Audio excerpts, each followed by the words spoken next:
Hello students, so in this video we'll be discussing about coordination compounds. Okay, so this chapter is very important for your examination point of view. So let's start with coordination compounds. Now see, in inorganic chemistry we get two types of compounds. The first one is called your double salts and the second one is called complexes. Okay, so double salts are those type of compounds, say for example magnesium chloride, sodium chloride, means where the metal present is a alkali metal or alkaline earth metals, means you will get S block metals present. Okay, whereas in complexes you will get a transition metal, means a D block metal will be present. Okay, now what are these compounds actually? Double salts are those compounds which breaks into individual ions in solution. Okay, but a complex, it does not breaks into individual ion in solution, means it retains its identity in solution. Means if you make a solution, say if you make a aqueous solution of sodium chloride, means common salt, in aqueous solution this sodium chloride will be divided into sodium plus ions and Cl minus ions. Okay, but you see this complex part, ferricyanide, now this one will not get dissociate into Fe2 plus and Cn minus ions. Okay, this will not get dissociated into this individual ions. So this is the difference between a double salt and a complex. In a complex the ions are not dissociated in solution, whereas in a double salt the ions are dissociated in a solution. Okay, now see, let us take the example of this complex. It is K4FeCN6. Okay, now in this complex you see this complex has two parts. Okay, one is this part and other one that is present in the square bracket. Okay, now see, this part means the potassium metal is present now. This part is called your ionization sphere. Okay, and the part that is written in this square bracket now is called your coordination sphere.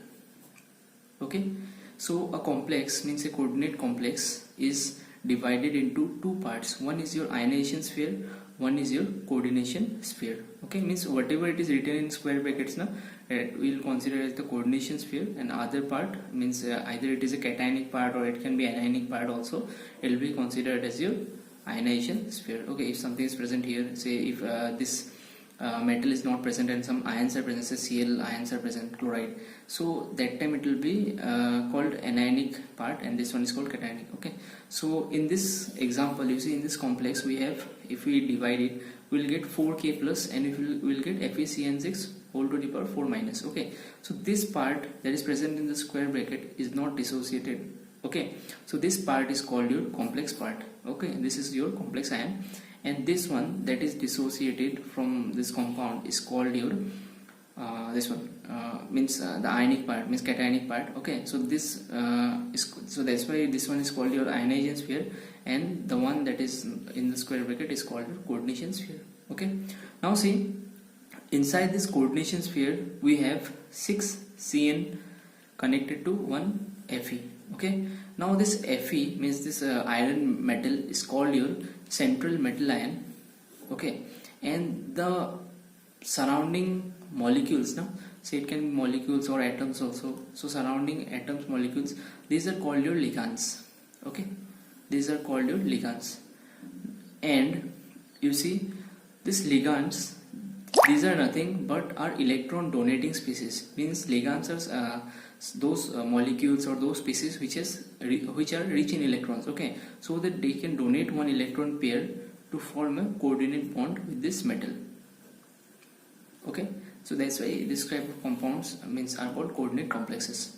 Okay, now see, next is coordination number. So coordination number is nothing but your number of ligands that are directly attached to this metal inside this coordination sphere.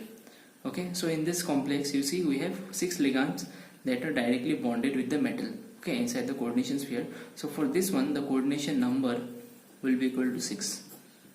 Okay, now see types of ligands. Okay, types of ligands, say ligands on the basis of their donating ability na, means say how many donor atoms they have or how many pair of electrons they can donate to a metal. So on the basis of that, they are classified into several types. The first type are called monodentate ligands. Monodentate means they can donate only one electron pair or they have only one donor atom.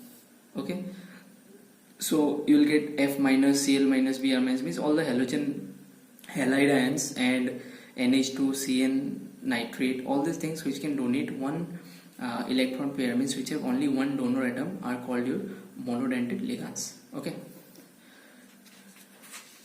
Next is your bidentate ligands. Bidentate ligands has two donor atoms. You see this one ethylene diamine. In this one we have two nitrogen atoms and both this can donate one electron pair to the metal. Okay, so this is two donating atoms, so this is called your bidentate ligand. Okay, bidentate ligands have two donor atoms. In this one you see this two oxygen, it can donate one electron pair each to this metal, so this is also bidentate ligand. Here these two oxygens will be the donating atoms, so this is also bidentate ligand. In this one you see 1,3-phenanthroline or OPHN is orthophenanthroline.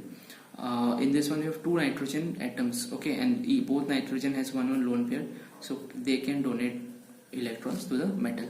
Okay, now see these examples that I have mentioned here, these are very important, and one thing you have to remember, what you have to do, you have to memorize this short form. Okay, because in exams they might not give you this full form or the structure, but in the compounds they will just use this short form. Okay, so if you don't know the short form of these structures, then you might get confused, or if you know how to solve it, then also you won't be able to solve it. Okay, then this one ACAC, acetyl acetonate, here also you have two donating atoms. Okay, so you just take a screenshot or write these examples, it will be helpful for you guys. Next is our tridentate ligands. Tridentate ligands means these are three donating atoms. Here in this one you see diethylene triamine. In this one we have three nitrogen atoms and all three will donate one electron pair to this metal to form three coordinate bonds. So this type of ligands in which we have three donating atoms are called your tridentate ligands. In this one also we have three nitrogen atoms, so this is also a tridentate ligand. So all three will be donating one electron pairs to the metal atom. Next is our tetradentate ligands. Tetradentate ligands means we have four donating atoms. In this one, this carboxylate ion, this oxygen, three oxygen atoms, they will donate one electron pair, and this nitrogen will donate one. So they will donate four electron pairs to the metal. So that's why it is called a tetradentate ligand. Its name is nitrylo triacetate. Okay, and its short form is NTA. Then we have this one, triethylene tetraamine, triene. Here also we have four nitrogen atoms, and this four will be donating one electron pair to the metal. So it is called a tetradentate ligand. Next we have pentadentate ligand. This is very important, EDTA 3 minus and EDTA 4 minus. Okay, one is pentadentate, one is hexadentate. Their name is same, ethylene diamine. This is triacetato ion and this is tetraacetato ion. Okay, so in this one pentadentate you have five donating atoms. You see this oxygen, this nitrogen, this oxygen, this nitrogen, and this oxygen. So we have five donating atoms that will donate electrons to the central metal atom. Okay, you just see this structures now. All these bends are carbon. Okay, CH2 groups. Then in hexadentate ligands we have six donor atoms, two nitrogens and four oxygen are present. So total six donating atoms. So it is called a hexadentate ligand. Okay. Next type of ligands are chelating ligands. Okay, chelate means rings. Okay, so chelating ligands are those ligands you see, say if you have any ligand, say other than monodentate ligand, any ligand, if you have two or more donating atoms, what they will do, they will form a cyclic ring with the metal. Say in this one ethylene diamine, this nitrogen is donating and this nitrogen is donating, so they are forming a five-membered ring with this metal. Okay, so these rings now, they are called chelates. Okay, these rings, they are also called chelates, and when a ligand forms a cyclic ring with a metal, it is very, very stable, and the process is called your chelation. and the process called chelation. Okay, so wherever you will be getting chelating ligands now, those will be very stable. Okay, next type of ligands are called ambidentate ligands. You see, ambidentate ligands are those ligands which has more than one donating atom. Say in this one, this nitrogen also has extra electrons and this oxygen also has extra electrons. Okay, so both can donate electron pairs to the metal, but they will use only one atom to donate electron pairs to the metal one time. Okay, means one atom will be donating at one time. So this when this nitrogen acts as a donating atom, so we call it nitrito N, and when oxygen acts as a donating atom, we call it nitrito O. Means this one will be called nitrito O, and this one will be called nitrito N. Okay. Similarly, this one, if it is sulfur is donating the electron pair, then it is called thiocyanate, and if nitrogen is donating, that is called isothiocyanate. Means this one in cyanide, if carbon is donating, it is called cyanide. If nitrogen is donating, it is called isocyanide. Okay, so ambidentate ligands are those ligands in which you have more than one donating atom, but only one atom will be used in one compound. Okay, so these are all the different types of ligands that we'll be getting in inorganic chemistry. Okay, next important thing is your Werner's theory. In Werner's theory, what happens, you see, according to Werner's theory, each metal, it possesses two types of valency. Okay, one is your primary valency, one is your secondary valency. Okay, so primary valency, it is nothing but your this one ionization sphere. Okay, and secondary valency is the one that is means the number of ligands that is present in inside the coordination sphere. So primary valency you can also correlate with oxidation number of the metal, and secondary valency you can coordinate with the coordination number. So coordination number, all of you know, just now we have discussed that it is the number of ligands that are directly attached to the metal inside the coordination sphere. Okay, and oxidation number we can easily find out from this complex. So you see how we find out oxidation number. See, we have this one, this complex CONH3(6)Cl3. Okay, now we will take cobalt as X because we have to find the oxidation number for this D block metal. Okay, now NH3, we know that it is a neutral ligand, so it will be 0. Okay, its charge is 0, and Cl, it's a halide ion, so its charge is -1. Okay, so we'll just write X plus 0 will be equal to 3. Okay, x plus 0 will be equals to 3, so X is equals to 3. So in this way we can find out the oxidation state. Say in this metal cobalt is present in +3 oxidation state. Okay, now see why I have written here +3 and not -3. This one, this complex, now we just write it like this. Say you take X plus 6 into 0 plus 3 into -1 will be equals to 0. So it will be X minus of 3 will be equals to 0, and X will be 3. Okay, so in this way you have to find out the oxidation number for the central metal atom. Our next topic is effective atomic number rule. Okay, this rule is very important from your examination point of view. Why? Because you see, this rule you can use to find stability of a coordinate complex. So our effective atomic number rule, it is given by this formula. Effective atomic number is formed by atomic number minus oxidation state plus coordination number into 2. Okay, now when you find this effective atomic number using this formula, if that atomic number is equal to the atomic number of any nearest noble gas, okay, of any noble gas, then we can say that the coordination complex is stable. Okay, so let us do check some examples. You see, this is K4FeCN6. In this one, you find oxidation number. This is +4.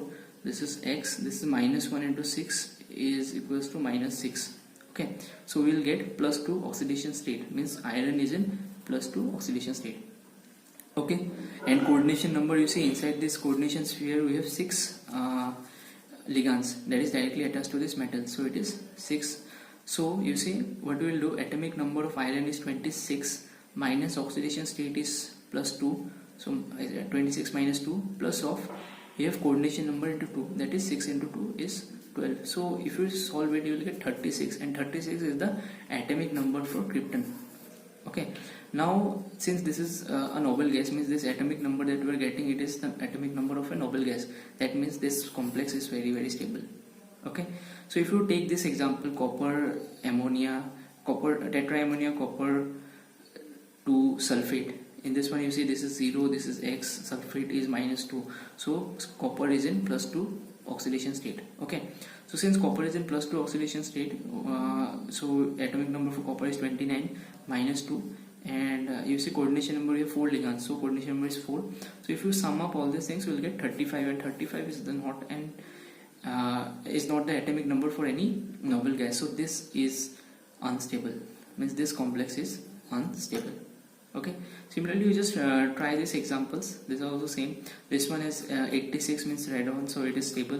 This one is also krypton, so it is stable. This is 50, this is unstable. Okay,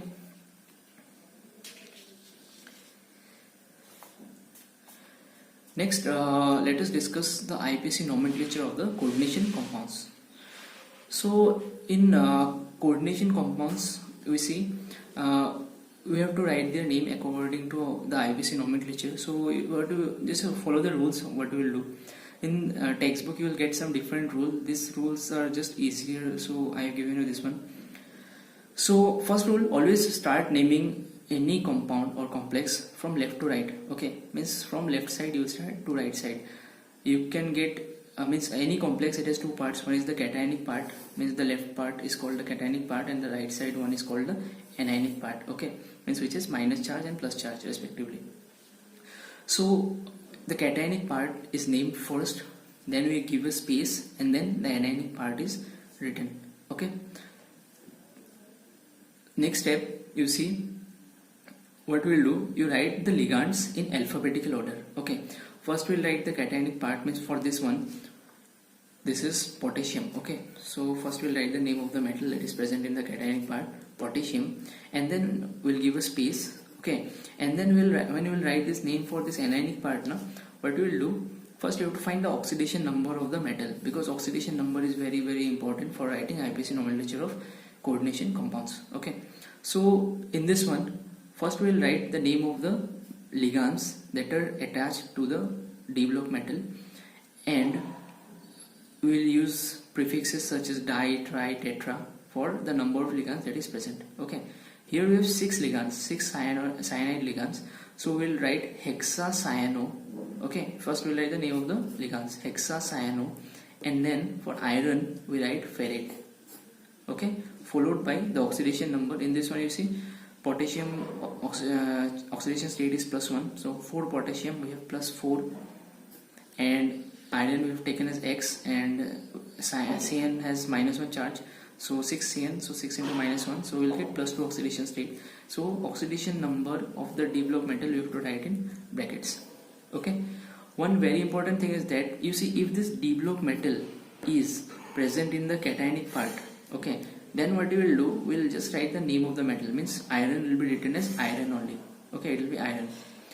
And if this D block metal is present in the complex part, means the anionic part, what we will do, we will write the name as, means the name will be ending with the ATA. Okay, ferrate. Say for example, let us take these two things. Say in this one is your cationic part, and this one is your anionic part. Okay, here the D block metal is a part of the cationic part. Okay, so this one name will be written as hexaamine cobalt, then oxidation state is 3, then you give a space and then write chloride. Okay, in this one we don't mention how many chloride ions are present. Okay, means how many anions are present, we don't mention, we just write chloride. Okay, and in this one you see this same cobalt that is present in the anionic part. This is the anionic part, this is the cationic part. So this one will be potassium, then space, then hexa, nitrito N. Nitrito N, just now we discussed in ambidental ligands, nitrogen is connected to this metal, so it is nitrito N. If oxygen would have been connected, it would have been nitrito O. Okay, and name will be hexanitrito cobaltate. This time we are using a ATE at the end of the metal. Okay, why? Because the metal is present in the anionic part. Okay, and then we'll write the oxidation number for the metal. Clear? Now next you see what we have. Say if bridging ligands are present. Okay, bridging ligands means when two metals are connected by a ligand. Okay, then the ligand is called a bridging ligand. So if bridging ligands are present, then we'll use this prefix mu. Okay, means bridging ligands are represented by mu. So for this one, you see this metal, cobalt metals are connected via this bridging ligand. So it will be mu amido. This ligand is called amido. Okay, now this part and this part is same. Okay, so this part, its name will be pentaamine, because 5 amine groups are there. So pentaamine cobalt. Okay, and oxidation state you find this one, you take X, this is 0, this is minus 1, this is X, and this is 0, and this is also minus 1. Okay, so if you sum up, we'll get 2x minus 1 minus 5 equals to 0. So X will be equals to plus 3. Okay, so X will be equals to plus 3. So cobalt is in plus 3 oxidation state. Okay, so it will be mu amido, and in square bracket we will write pentaamine cobalt 3 and then nitrate. Okay, now see, we have used the term bis, because this CONH3 whole 5 now, this group is present twice, so we don't write the name twice, we'll just use suffix like as bis tris, like this. Okay, now why bis tris is used and not ditri used?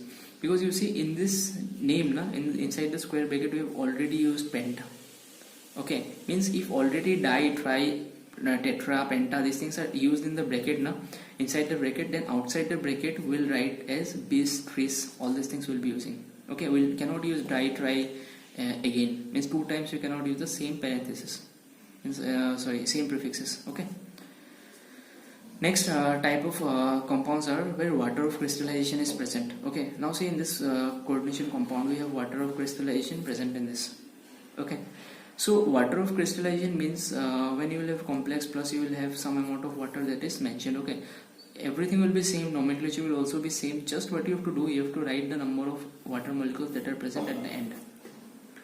Okay, next the fifth type is if any organic compound is present in the ligand. Okay, means if the ligand is an organic compound, what we'll do, we'll write the name of the ligand separately. See for example this one cobalt, this is En ligand, ethylene diamine. So you see we have 3 ethylene diamine groups. Okay, so ethylene diamine, its IUPAC nomenclature is like this. It is 1, it is 2, this is the longest chain. Okay, in first position you have amine and second position you have amine. Okay, and this 2 carbons, so it is ethane. So its IUPAC name is ethane 1, 2, it will be 2. Okay, it is ethane 1, 2, ethane 1, 2 diamine. Okay, now see we have 3 ethane 1, 2 diamine, so it will be tri outside. Okay, so it will be tris. So it will be tris ethane 1, 2 diamine cobalt. Why cobalt? Because it is a part of the cationic. Okay, this is the anionic part, this is the cationic part. So tris ethane 1, 2 diamine cobalt, oxidation state is 3 because it is 0, this is minus 2. So tris ethane 1, 2 diamine cobalt 3 sulfate. Okay, so if you have organic compounds, what you will do, you will write the IUPAC nomenclature separately and then we use the inorganic nomenclature. Okay, and the last type is when both the cationic and the anionic part is complex. Say in this one, here cationic part is also a complex, anionic part is also a complex. Here what you will do, you take metal as X and this one is charge of the ligands is 0, this is minus 1. So if you get, we will get X equals to plus 1. Okay, oxidation state of silver is in plus 1. Now this is the cationic part, this is the anionic part. Okay, so in the cationic part the metal will be written as silver, but in the anionic part it will be written as argentate, because silver is also called as argentine. Okay, so it will be diamine silver 1 and dicyano argentate 1. Okay, similarly this example it will be hexaamine chromium and 2 hexaamine chromium 3 and hexacyano cobalt 3. One very important thing is that you see if you have NH3, okay, as a ligand, we use 2M. Okay, we use double M. Okay, and if you have NH2, then we use single M. So and you can write this one, that NH3 is double M and NH2 is single M. Okay, so thank you. So in the next part of this video we'll be discussing isomerism in inorganic compounds, and we'll also be discussing crystal field theory for understanding the structure of this coordination compounds. Thank you.